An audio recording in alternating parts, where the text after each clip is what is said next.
Welcome to Sounds of Resistance channel.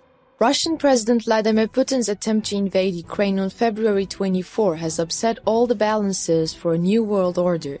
In fact, Putin's plan was to end the war in an instant. However, after this plan failed, each day the Russian army was in Ukraine began to resonate differently around the world. Initiatives were initiated to establish a new order in the world openly.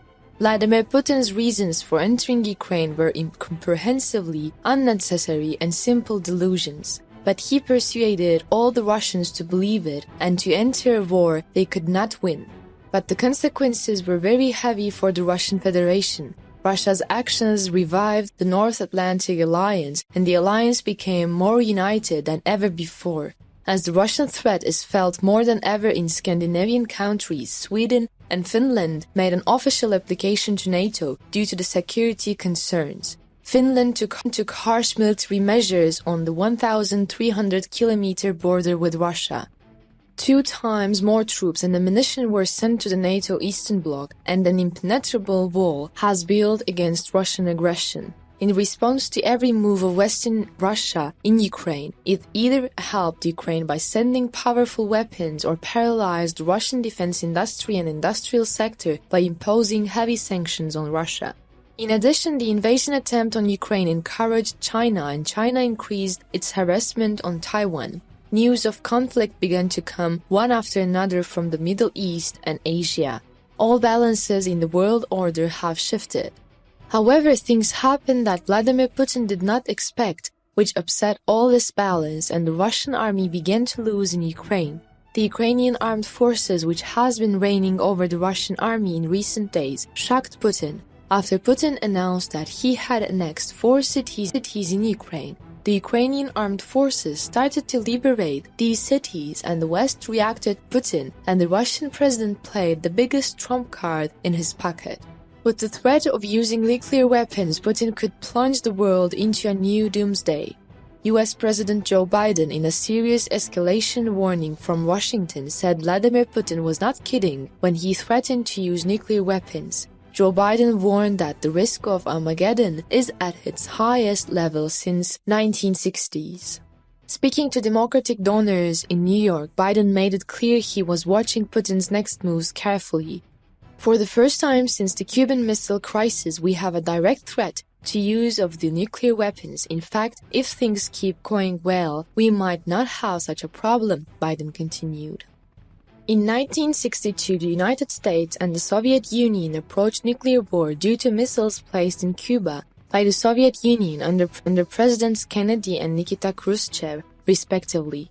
If Vladimir Putin had used a nuclear weapon inside, for example, non-NATO Ukraine, Washington would have had to grapple with the dilemma of how to respond. The US has already warned that such an attack would have catastrophic consequences for Russia. Former CIA director and retired US Army General David Petraeus said NATO could destroy Russian military equipment in Ukraine and target Putin's Black Sea Fleet in response to a nuclear attack on Ukraine.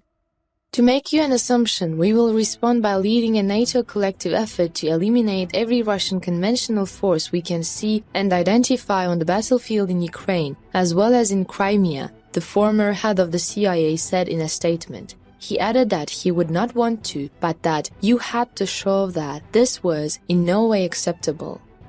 Concerns are high about Russia's potential to use nuclear weapons. Putin and his allies are increasingly using threatening rhetoric on the subject in the wake of military defeat in Ukraine.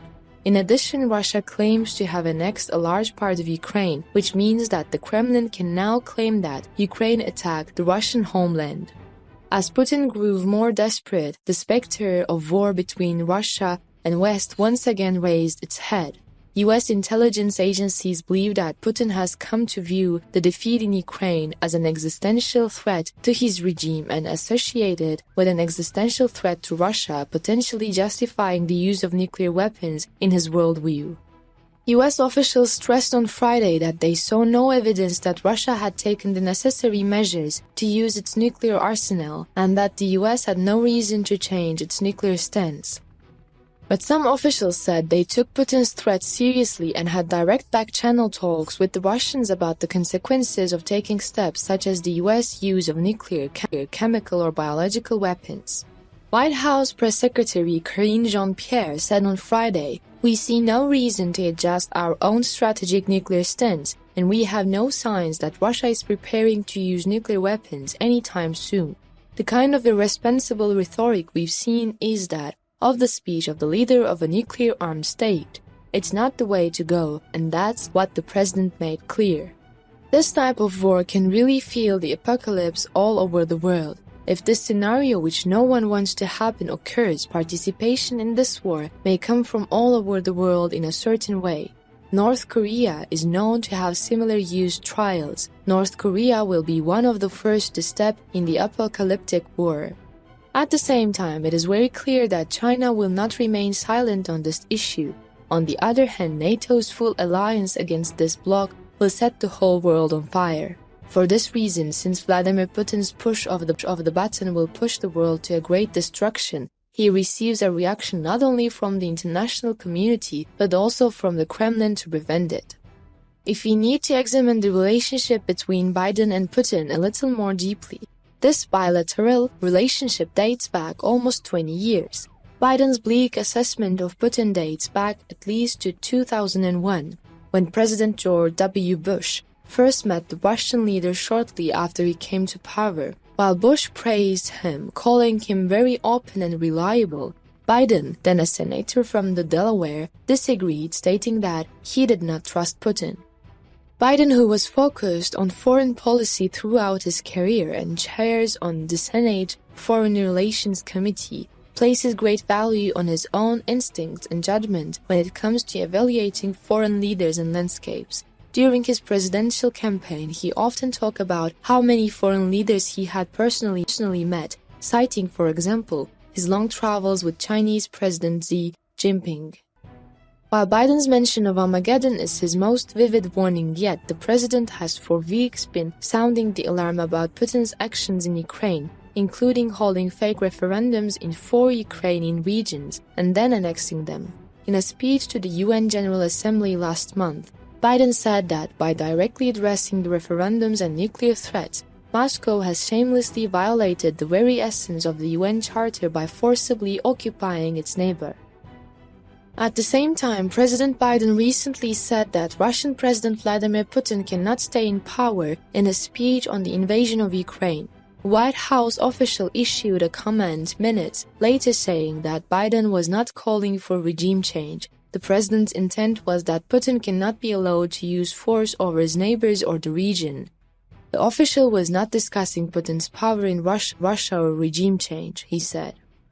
Russian President Putin has threatened to use nuclear weapons since the beginning of the conflict in February, but officials have said they have long acknowledged that the threat of such an attack would increase if Putin's military position in Ukraine was compromised. For this reason, now that the balance has completely turned in favor of the Ukrainian armed forces, everyone is pressuring Putin not to do something crazy.